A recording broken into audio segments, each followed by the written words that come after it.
स्वतःचा e commerce export business launch करायचा आहे तर ह्या काही बेसिक स्टेप्स तुम्हाला फॉलो करायला लागतील. सगळ्यात आधी तर एक कंपनी रजिस्ट्रेशन करायला लागेल तुम्हाला. कंपनी रजिस्ट्रेशनमध्ये तुम्हाला तुमचं जीएसटी ॲप्लिकेशन करायला लागेल. जीएसटी एकदा हातात आला की बँक अकाउंट काढून घ्या.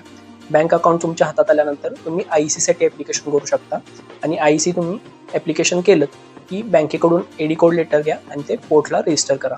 आता हा झाला तुमचा कंपनी सेटअप. सेकंड स्टेपमध्ये प्रोडक्ट रिसर्च करायला स्टार्ट करा.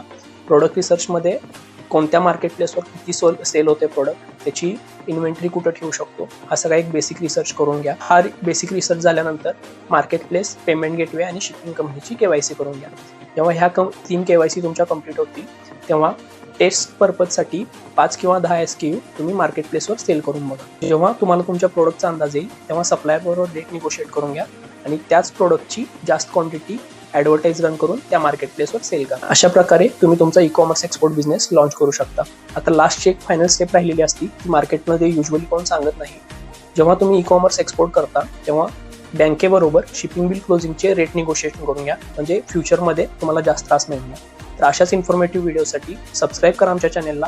जर तुम्हाला ई कॉमर्स एक्सपोर्ट स्वतःचं लॉन्च करायचं असेल तर एक्सपोर्ट साठीला तुम्ही कनेक्ट करू शकता. तर चला मित्रांनो, भेटू नेक्स्ट व्हिडिओ.